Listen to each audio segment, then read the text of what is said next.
One is I'm really excited about this unwant situation. I'm just really enjoying myself about unwant, Ron. So if you are not caught up with our series this week, you want to catch up. So you want to go back and watch the replay from Monday and watch the replay from yesterday.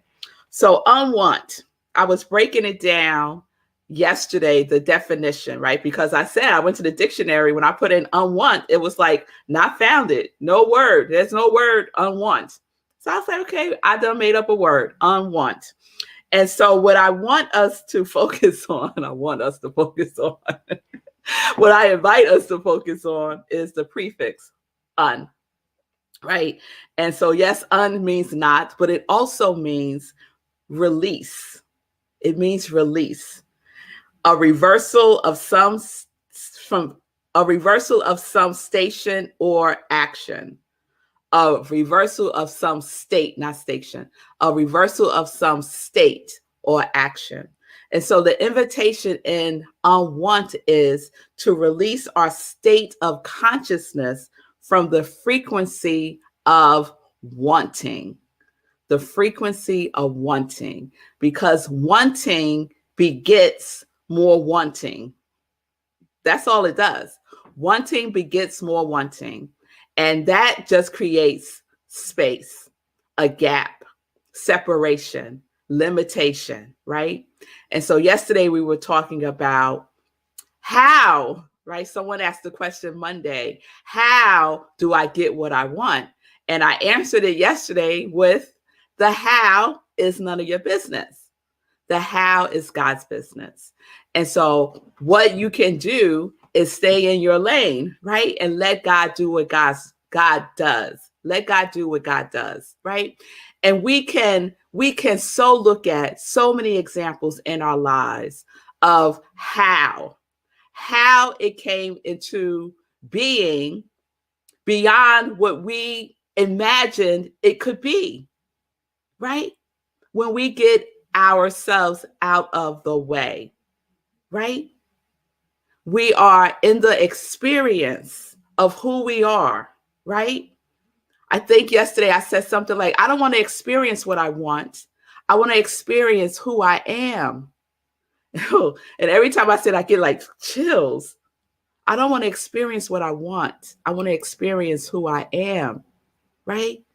And we have all declared who we are. And we've been working with that all year long, right? All year long. I am joy. Say, cool, I am abundance. Lindsay, I am kindness, right? We have all declared who we are all year long. Now, do you want to figure out how that's going to happen? I don't. I have messed around in there and it was a hot mess.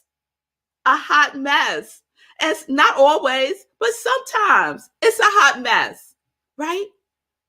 And sometimes I have this lingering feeling, right? You ever have the experience of knowing that there's more, but you just can't get yourself out the way. You just can't get yourself out the way. Your ego, your limiting beliefs, you just can't get it out the way. And so you get what you get, right? Based on your mental equivalent, based on what you are allowing to flow through, right? Yes, Lindsay, I see you. Yes, let's let go of wanting and replace it with flowing. So much more fun. Isn't it? Isn't it though? Isn't it though? So yes, unwant. So I was doing my spiritual practice this morning, and sometimes I get the download, or my intuition is like on like blast, and my intuition was on blast this morning for Psalms 23, very popular verse in the Bible, very popular Psalms. And I said, okay, I know it by heart. I said, well, okay, I'm going to go and get my Bible and act like I don't know it. So I did that. And what's the first verse in Psalms 23? The Lord is my shepherd. The Lord is my shepherd. I shall not want. I shall not want. Right? Right there in black and white. The Lord is my shepherd. I shall not want. So what does the shepherd do? The shepherd leads the way, right? The shepherd protects. The shepherd guides, right? The sheep want for nothing because the shepherd's there, right? So I shall not want. I shall not want. It's very powerful to sit in the meditation of that. Just that one verse. The Lord is my shepherd. I shall not want. So that was my meditation this morning, and it was delicious. It was delicious. So yesterday, towards the end of SIP, someone, I think it was you, Ron, put into the comments, what we want may be totally wrong for us, right? And so I said I was going to answer that question today. And then I realized, well, that's not really a question. What we want may be totally wrong for us. It's more a statement. So I'm going to turn it. What we want is not always what we need. Oh, you switch it up now, Ron. You switch it up. But we're going to go with, both have the same answer. Both have the same answer, right? So what if what we get is totally wrong for us? Or what if what we get, we don't need, right? Based on what you just put into the comments, right? That's interesting to me because it's one of those, what's the word? I can't think of the word. But ultimately, this is what it is, right? What if we get what we want and it's totally wrong for us? Is that possible? To get what you want and it be totally wrong for you. Is that possible? Some say yes. Some say no. Some say, I don't know.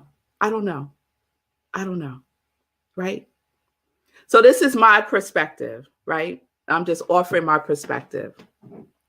I could think about many experiences in my life where I got what I thought I wanted, and the experience I had of it was wrong. I judged it as wrong as I was going through it, right? If I step back from myself, and usually some time has gone by where I'm not in the full-blown emotion of it, I could have the perspective that this was for my highest good. Takes a lot of deep breathing. This thing that hurt me so bad, this experience that brought me to my knees, was for my highest good? I don't think so. But guess what? It is. Because 100% of the time, I learned something from it. 100% of the time, I received something from that experience that I wasn't even conscious of needing. I wasn't conscious that that was what I needed, not what I wanted, what I needed, right? So this is the dynamic that I want us to, every time I say want now, I'm like, want? No, we don't want. This is what I would like for us to consider, right? What we're really talking about is a law. And the law that we're talking about is the law of cause and effect. So when we get what we want and we think that it's totally wrong for us, we are focused on the effect. We're focused on the form of it, right? We're focused on, let me give an example. Relationships, right? I think most of us can relate to relationships. So I want a relationship. Let's just say that I want a relationship. That's what I want. I want to be in a relationship, right? At the level of cause, what's at the level of cause? Our subconscious mind, our subjective is at the level of cause. All of our beliefs, all of our habits are at the level of cause. All of our memories, all of that is part of the creative process, right? I want a relationship, right? Part of my limiting belief is I am not worthy, right? Or I am not lovable, or I am not enough, or I am not safe. It's usually one of those four, right? I want a relationship. And I go out and I get me one, right? And it is wrong for me. That relationship is wrong for me.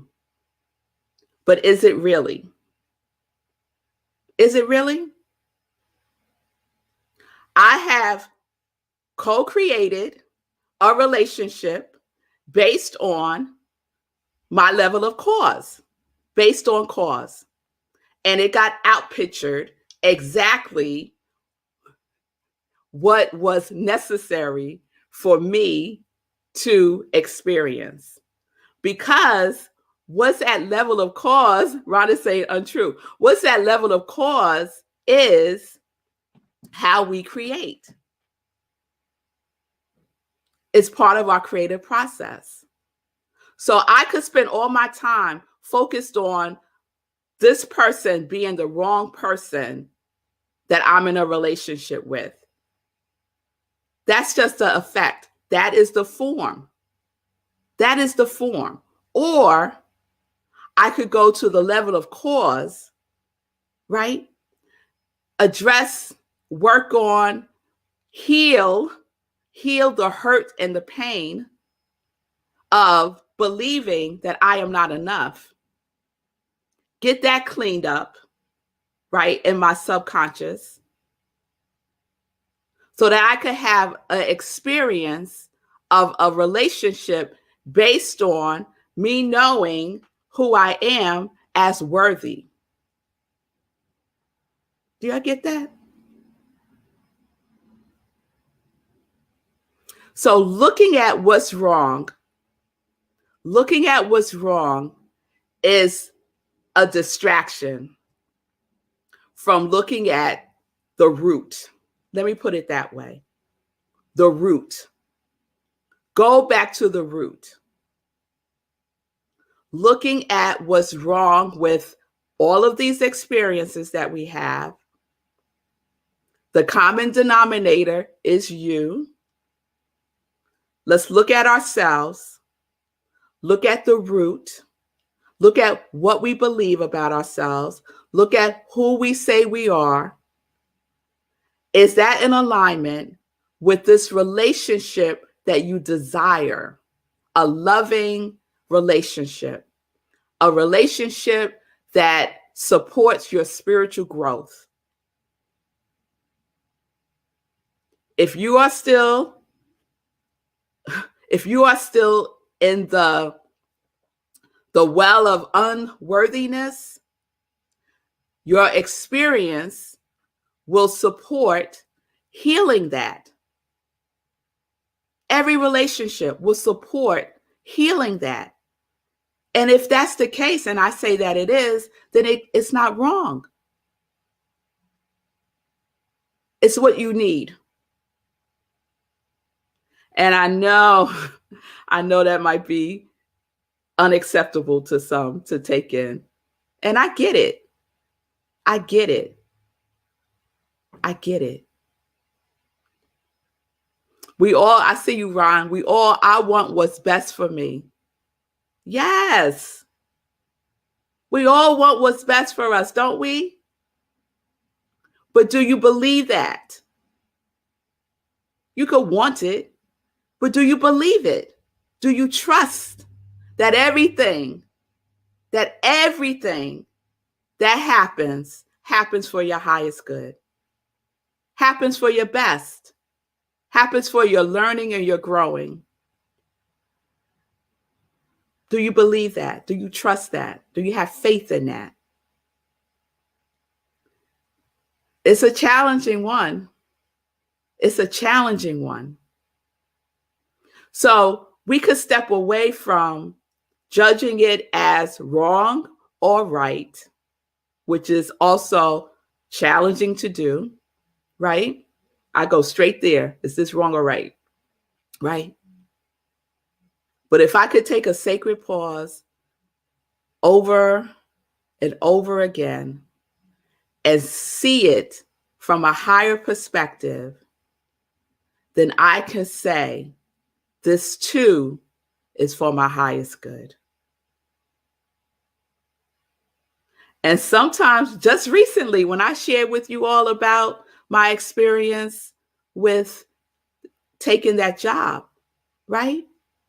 Through the tears, I could say, this is for my highest good. Does it hurt? Oh, yes, it hurts. But I know that it's for my highest good. What am I learning? What am I learning about myself? Right? It's not about anybody else. It's about you. It's about you. So the law of cause and effect is what I am inviting you to take in instead of judging if it's right or wrong. Cause and effect instead of right or wrong. Go back to the root. Go back to the root. That which you are judging wrong is just an outpicturing of what's going on all up in here. Okay? So I want to share something with you. Oh, okay. I've been getting a little long these couple of days because I'm just loving this Unwant. But I want to share this with you. It's from Science of Mind, page 475, if you want to check it out later. Ernest says this, and I love when he puts stuff in capital letters. He says, let us make this plain. If one is not attracting good into his life, there is something wrong with his unconscious thinking. The subjective state of his thought is wrong. As the subjective state of his thought continues, the sum total of his belief. It is his habitual attitude towards life and living. This inner thought content is the sole medium between the absolute and the relative, between causes and conditions. Habits, your habitual thinking is at the level of cause. That will get outpictured in the effect and form. You can judge it if you want to. It won't change anything. Judging it as right or wrong. We want to get to the root.